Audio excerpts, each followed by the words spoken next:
To our channel. आज हम पढ़ेंगे इंटरनेट प्रोटोकॉल्स के बारे में। इंटरनेट प्रोटोकॉल्स होता क्या है, कैसे वर्क करता है और हमारे आईपी में या हम कह सकते हैं कि डेटा ट्रांसमिशन में कैसे ये हेल्पफुल होता है, इसके बारे में हम समझेंगे। तो सबसे पहला क्या होता है, इंटरनेट प्रोटोकॉल क्या वर्क करता है। तो वर्क इसका बेसिकली हमें सबसे पहले समझने की ज़रूरत है। तो हमारे पास सपोज़ करो दो डिवाइस है, एक है सेंडर और दूसरा क्या है, रिसीवर। तो सेंडर अगर डेटा ट्रांसमिशन कर रहा है तो he must be knowing the IP address of the receiver. Okay, so इसका आईपी क्या है और सेंडर का इटसेल्फ का भी अपना क्या होगा, आईपी होगा। तो ये एड्रेस जो होता है, आईपी एड्रेस, वो क्या होता है, यूनिक होता है। तो यहाँ पे जो भी डेटा ट्रांसमीटर करता है कौन, सेंडर, और जो भी डेटा ट्रांसमिशन करता है वो फॉर्म ऑफ क्या करता है, पैकेट्स को ट्रांसमिट करता है। ठीक है, तो सेक्शन ऑफ पैकेट्स में डेटा ट्रांसमिट हो रहा है। तो ये एक डेडिकेटेड रिसीवर के पास जाए, एक परमानेंट रिसीवर जो हो उसके पास ही जाए सिर्फ। ये कौन डिसाइड करता है, ये उसके आईपी एड्रेस से डिसाइड होता है। तो इंटरनेट प्रोटोकॉल्स हमें अलाउ करता है यूज़र को, सेंडर को, कि वो एक डेडिकेटेड आईपी का ट्रेस रख रखे जिसको हमें डेटा पैकेट को भेजना है रिसीवर के थ्रू। ठीक है, तो नेक्स्ट हम समझते हैं इंटरनेट प्रोटोकॉल का वर्क क्या था, ये हमने समझा।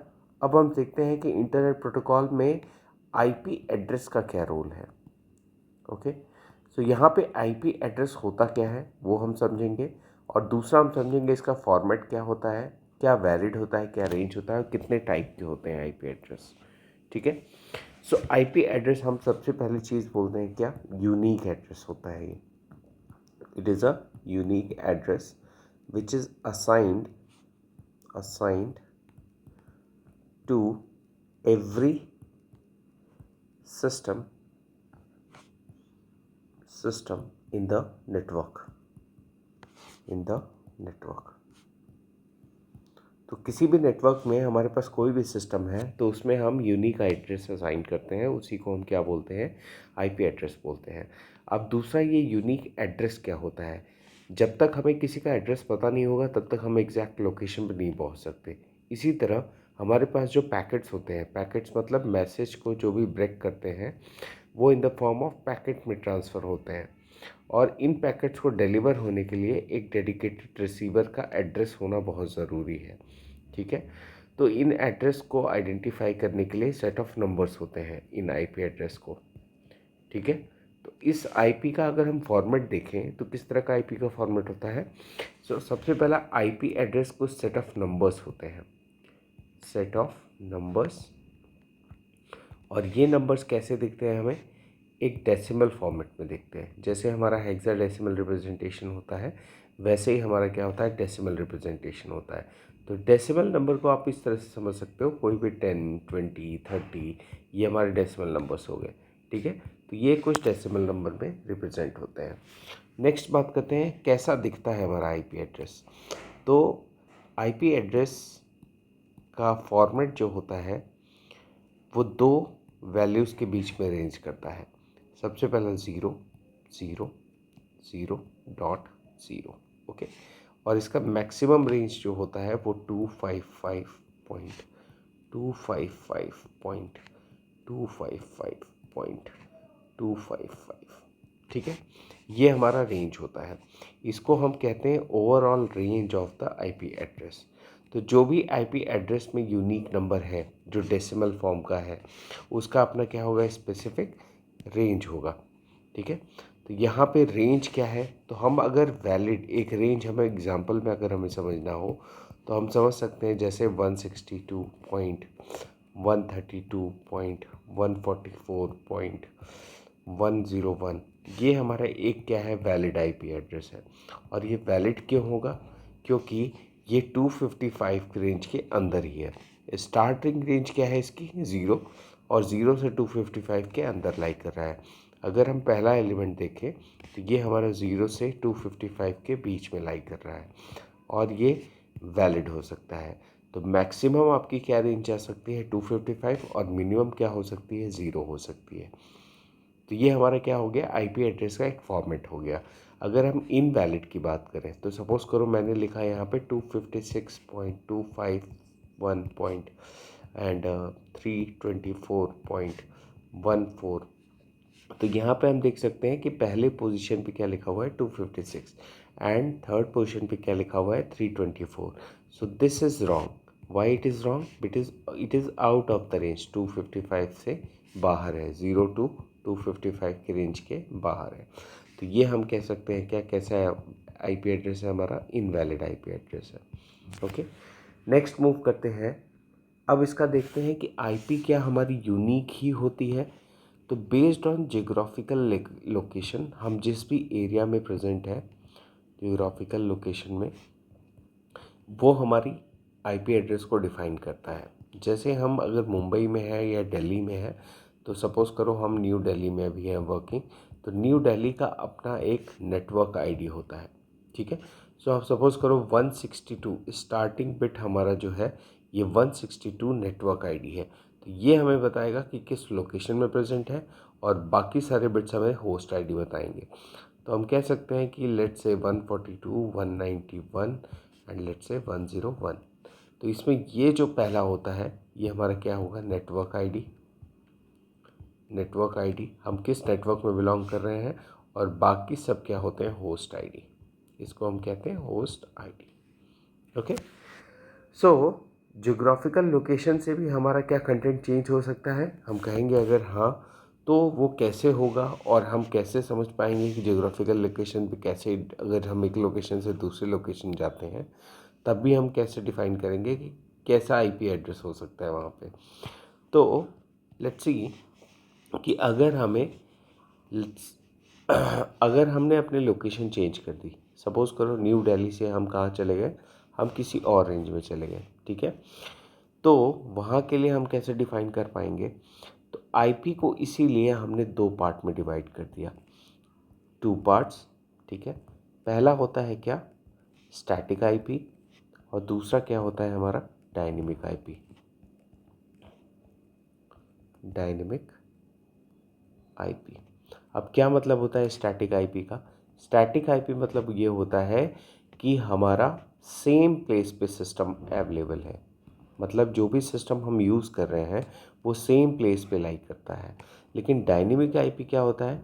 It may change, it may change, it may change over time. Okay, so time time पे इसकी लोकेशन चेंज होती रहती है। अगर हम सिस्टम को मूव करते रहेंगे टाइम टाइम पे, तो वो हमारी जो आईपी एड्रेस है उसी हिसाब से वो चेंज होता रहेगा। तो हमने दो पार्ट में आईपी एड्रेस को डिवाइड किया। ठीक है, तो अब तक हमने जाना क्या क्या? हमने जाना कि आईपी एड्रेस होता क्या है, इंटरनेट प्रोटोकॉल क्या होता है, किस लिए यूज़ होता है। तो इंटरनेट प्रोटोकॉल हमारा एक डेडिकेटेड रिसीवर को हमारा डेटा पैकेट रिसीव हो जाए उसके एक आईपी एड्रेस से, तो उसको हम क्या बोलते हैं? Internet protocol. और प्रोटोकॉल का इटसेल्फ मीनिंग होता है क्या? रूल, जो डिफाइन करे उसको। ठीक है, फिर हमने जाना कि आईपी एड्रेस का फॉर्मेट क्या होता है, कौन सा नंबर सिस्टम इसके लिए एप्लीकेबल होता है। तो डेसिमल नंबर सिस्टम इसके लिए एप्लीकेबल होता है। और साथ ही साथ हम कह सकते हैं कि फॉर्मेट क्या होता है। हमने जाना कि आईपी का फॉर्मेट कैसा दिखता है। ठीक है, अब हम थोड़ा फॉर्मेट में और डिटेल में जाएंगे कि फॉर्मेट में और क्या क्या चीज़ हमें ध्यान रखना है। तो सपोज़ करो मैंने एक एग्जांपल लिया आईपी एड्रेस का, और यहाँ पे लिया लेट्स से 185.107.80.231। ये हमारे पास क्या हो गए? ये हमारा आईपी एड्रेस हो गया। अब इसकी साइज़ की बात करें अगर हमारे पास, तो इसकी साइज़ जो होती है टोटल हमारी कितनी होती है? 32 बिट्स की साइज़ होती है आईपी की। और ये 32 बिट्स को हम कह सकते हैं कि ये 4 बाइट रिप्रेजेंट करते हैं। अगर हम वन बाइट को देखें तो 1 बाइट की वैल्यू होती है क्या? 8 बिट्स। ओके, तो यहाँ पे अगर हम 32 बिट को देखें तो 32 बिट्स में हमारे पास कितने होंगे? 4 बाइट्स होंगे। तो 4 बाइट इक्वल्स टू कितने हो गए? 32 बिट्स हो गए। तो ये जो 4 बाइट है, 4 बाइट हमारे क्या पास क्या रिप्रेजेंट करता है? जैसे कि हमने ये पहला सेक्शन देखा, पहला 185 है, तो 185 हमारा क्या रिप्रेजेंट कर रहा होगा? 1 बाइट को रिप्रेजेंट कर रहा होगा। और ये 1 बाइट इक्वल्स टू कितना होता है, हम जानते हैं कितना, 8 बिट होता है। ऐसे ही सेकंड वाला जो है यहाँ पे, ये सेकंड भी क्या रिप्रेजेंट कर रहा होगा, 1 बाइट। और 1 बाइट को हम कह सकते हैं कितने फॉर्म में है, 8 बिट के रिप्रेजेंटेशन में है। Similarly the third one is also of 8 bit and the fourth one is also of 8 bit. तो ये अगर हम पूरा कंबाइन करें, 8 बिट को सारे को कंबाइन करें, तो हमारे पास टोटल कितना निकल के आता है, 32 बिट आता है। तो ये इसका टोटल साइज़ होता है हमारे पास आईपी का। ओके, सो इसको हम ऑक्टेट भी कहते हैं। ठीक है, ऑक्टेट मतलब 8 बिट। तो first octet, this is the second octet, this is the third octet, this is the fourth octet. Okay, तो ये हमारा टोटल आईपी का रिप्रेजेंटेशन होता है। नेक्स्ट बात करते हैं, आईपी एड्रेस के अंदर और भी कई चीज़ें होती हैं जो हमें जाननी होती हैं। जैसे हम इसकी बात करें, इसको हमने कुछ क्लासेस में डिफ़ाइन कर रखा है।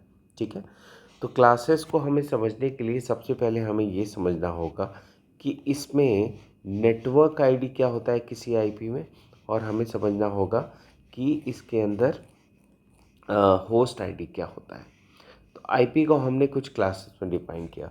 तो अगला टॉपिक है हमारा क्या, classes of IP. Okay, so IP को हमने 5 क्लासेस में डिवाइड किया है। सबसे पहला क्लास होता है क्लास ए।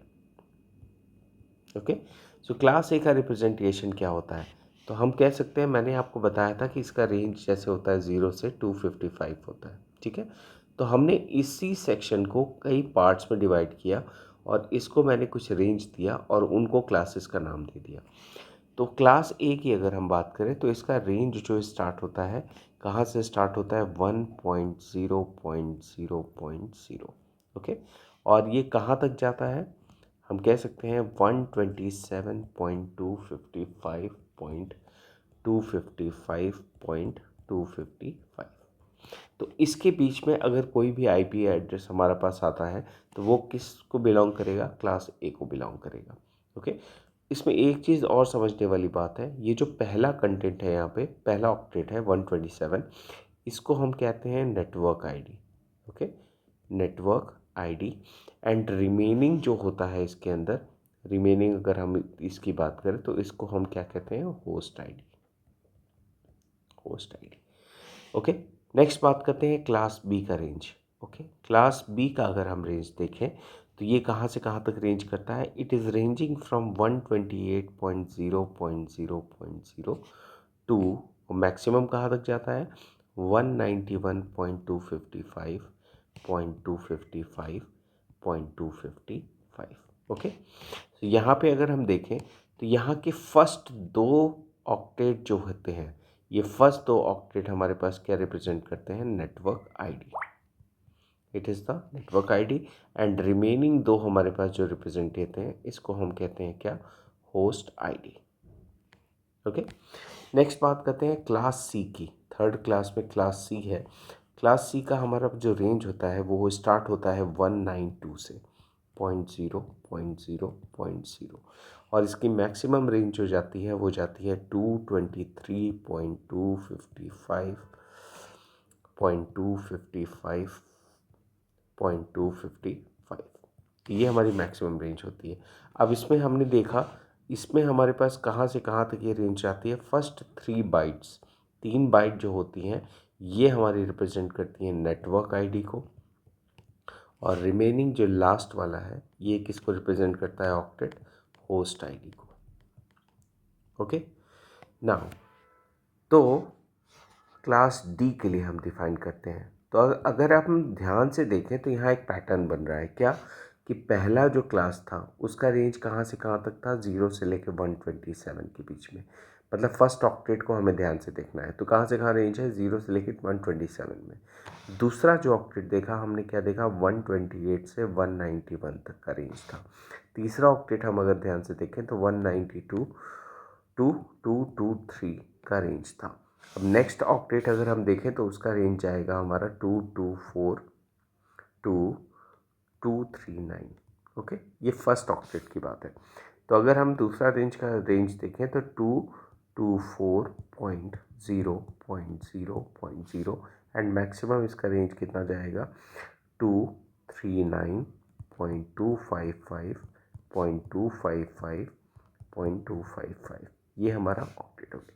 अब इसमें नेटवर्क आईडी कितना होता है, तो इसमें पूरा का पूरा क्या होता है, एज अ नेटवर्क आईडी काम करता है, पूरे बिट्स, ठीक है, पूरे ऑक्टेट्स। तो ये पूरे ऑक्टेट्स हमारे नेटवर्क आईडी के लिए काम करेंगे। नेक्स्ट बात करते हैं लास्ट हमारा जो है, तो लास्ट के लिए अगर हम ध्यान से देखें तो लास्ट हमारा आता है क्लास ई।